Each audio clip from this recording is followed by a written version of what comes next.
are jumping up and down. They're like standing on the keg. It was wild. I'm like, I don't even know what this is. So I see this girl and I was like, that girl is fine. So I was like, I'm taking her to prom. So I walk up to her. She was younger than me. So of course she was like, oh yeah, I want to go to prom. So anyways, I think I DM'd her on Facebook or something. The rest was history. We were friends after that. So she ends up going to prom with me. So this girl is like, you know, really pretty. And I show up at the prom and show everybody I'm the man, all this stuff. So she was like trying to date. And I was too cool, right? I wasn't even about to let anybody in. She was like, oh, I think you're really cool one day. I was like, bye, I'm out. Just dipped on her. She was like, well, I thought we were cool. I was like, we were, but I'm out. I'm too good. Like, such a jerk. But all this stuff came from, I didn't know how to date girls. Like, my dad didn't tell me what to do. My mom was mean. I was an angry teenager. Wow. Super angry. And all the while, mind you, at the same time, I'm going to parties and smoking weed and drinking, all this stuff that doesn't help a teenager. Right. So then I get to Auburn. I went to Auburn when I was 18, and literally word for word, my dad drops me off. He helped me move, which I'm grateful for. I get all my stuff. I had this little tiny shack apartment, and he goes, this is the only words that my father says to me when I part for college. He goes, oh my God. If you get a girl pregnant, I will drive down here and kill you myself. And then I'll bring you back to Huntsville and you'll never be able to graduate from college again. And I said, yes, sir. For 18-year-old Sam, what that says is, okay, I can have sex with a bunch of people. I just need to use a condom. I'm not joking. That's what I thought.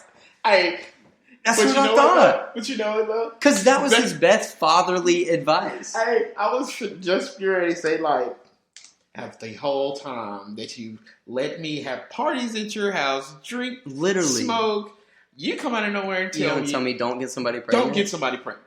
What? You can have sex, just don't get them pregnant. I wanted to punch him in his face, but he was my dad and I loved him, and so I didn't. I was angry, y'all.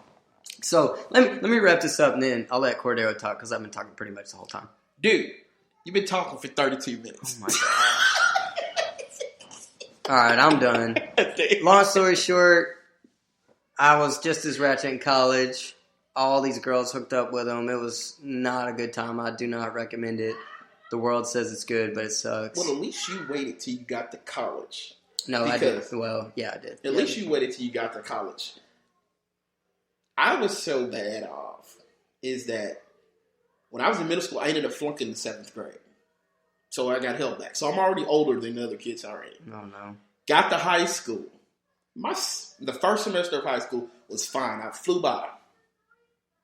Got to my second semester and started hanging with. I joined the football team. So, Mr. Big Man on the campus. Y'all can't see him, but he's flexing. Yeah, Mr. Big Man on the... So... hanging out with the football team, start smoking weed. Skipping class. Blows my mind how everybody that plays sports does drugs like it's going to help. So anyways. Started skipping classes. Started skipping my conditioning class for one. Oh, gosh. Like. And smoking weed. That's a deadly combo right there, my friend. So, get kicked off the football team. Oh. For what? Drugs? No, because I was skipping that conditioning class. They weren't allowing me to play, so I kind of snapped on the coach. Kicked me off the team. Mm-hmm. Grades plummeted. Like, if you've ever seen somebody get all Fs, that was me. Mm-hmm. My mom was like, excuse my language, guys, the hell with that. You're not failing another grade. You're already one grade behind everybody already. You know what she did? She went down to the Career Center on Sparkman, signed me up for Job Corps, and shipped me out as soon as school was over. You went to Job Corps? Yep. Wow. That's when everything started. I'm away from home. Ain't got to worry about my mom. I was shy back then, but I started coming into my own once I got there. Right. Got a little bit more confident. Or what I felt was confidence anyway. It was fake confidence. It was fake confidence though. But Started, dude. At least you were using condoms. I wasn't using them. Well, I wasn't. I wasn't using. I was just out here just sticking, moving. Oh, at Job Corps. Hold up. Now we got to put an explicit tag on this podcast. Hey, this is real. Y'all wanted real. It's real. Dude, but I'm just being honest. That's what I was doing. I was at Job Corps. Like, I had a girlfriend, but I wasn't faithful to her, dude. It was just somebody that I was talking to to pass time. Right. And to be honest with you, I'm kind of grateful for Job Corps because it exposed me to a lot of things. Because I didn't start drinking until I actually got to Job Corps. Like, how I'm old underage. I was 15. Oh.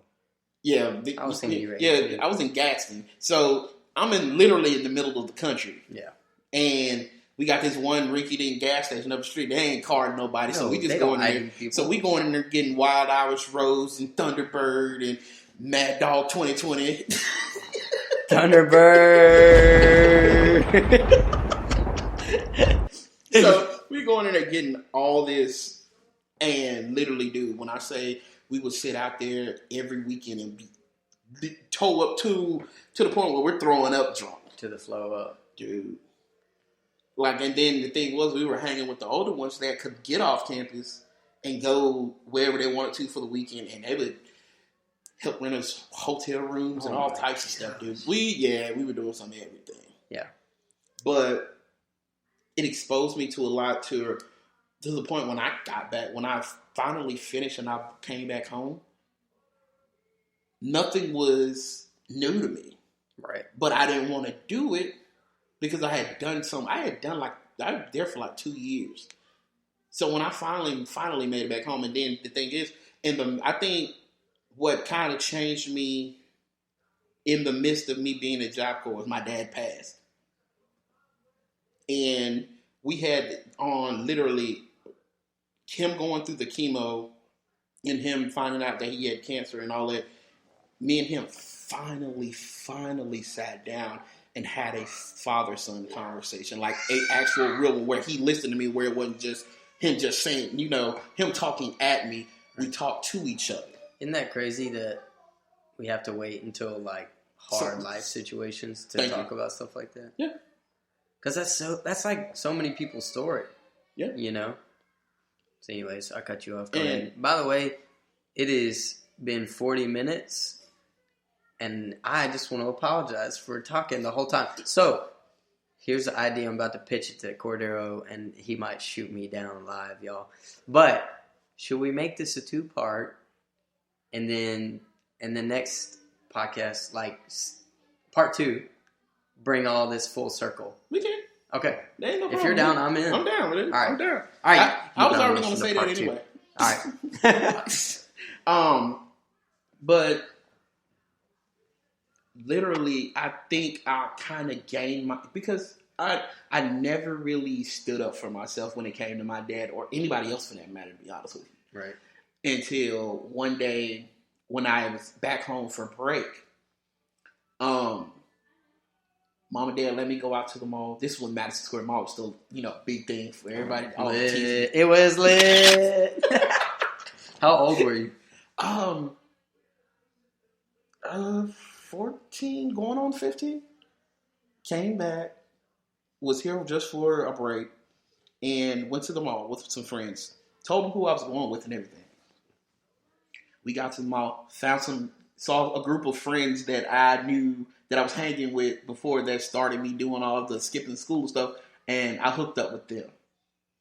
Now, take it it's cold as crap outside. So I let one of the girls that I went with, hey, you can grab a jacket. So I'm walking around like I'm cool. Went with them, didn't go with them, left with the other guys. So you didn't have your jacket? No. Oh. Left with the other guys now. He wants to go see, we're going to go out here to, where did we go? Triana. Went out to Triana. Nothing good happens in Triana after 8 p.m. If y'all don't know about Triana, nothing good happens after 8. Went to Triana. He sneaks into this girl's house while her parents are there. I'm done. Now, Now, we're sitting in the car. Me and him and his homeboy sitting in the car. It's this old Volvo. Like, old Volvo, dude. And it's freezing out here. So, we're like, dang, what is taking this dude so long? It's after my curfew. No, well, it is what it is. It's literally, like, when I say it's after, it's way past, it's almost past midnight. So, this is the funny part. We honk the horn. Dude, you need to come on. The horn gets stuck. No. The horn gets stuck. While the dude is in the house? Y'all are some bad friends, man. The horn gets stuck, man. So we're sitting out here trying to figure out how to get this horn from us, and all you hearing is almost Oh, I thought we had a horn. I thought we had a horn soundbite. I was about to play it. So he comes running out the house. I guess our parents have woken up. I'm sure they do. So he comes running out the house. He rips the front panel of the horn off the thing, and we drive off. To this day, I think we all laughed at. But he drops me off. Now I tell you I ain't got my jacket. Get to the door. Door's locked. I knock on the door. My dad literally looks at me and closes the window back. Dang. I knock again. Mom comes in. Your dad said you can't come in.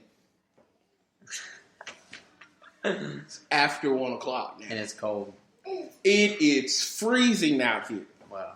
So I go up to my friend's house, use his phone to see if I can go stay at another friend's house, trying to find a ride there. If any of you know where the Popeyes on North Parkway is, we were staying in Northwood. Yeah. I walked from Northwood to North Parkway Popeyes. Are you serious? With no jacket. Oh. That's a long ways. With no jacket. And I bet you Popeyes wasn't even open when you got there. There was no Popeyes there. Oh. That's before the Walmart even moved from there to the one on Sparkman. Wow. So, you can imagine I'm frostbitten by the time I make it to these apartments. Heck yeah. It's after 3 o'clock in the morning. I go lay down. He literally wakes me up. You gotta go home. So he drops me off at the house. We got a little bit of time left. I think I can finish this story out. Finish it. Right. But get to the house. I walk in the house. My mom let me in or whatever. So I walk in the house and I go in my room. My dad literally comes in and is like, so you think you're grown? No. You knew what time I know. But you also saw that I didn't have a jacket on and you're going to let me sit outside and freeze? So me and him got back and forth. We're back and forth. And he literally picks up an iron. Like an iron from off the ironing board. And he's getting ready to hit. And I told him, I'm just going to be honest with you. If you hit me with that, I promise you me and you are going to fight in here. Oh, you think you're... I'm just giving you heads up. If you hit me with that, we're going to fight. He puts the iron down and walks out of my room.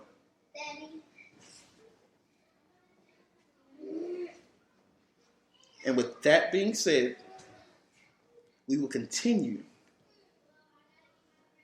in part 2. We'll be right back, guys.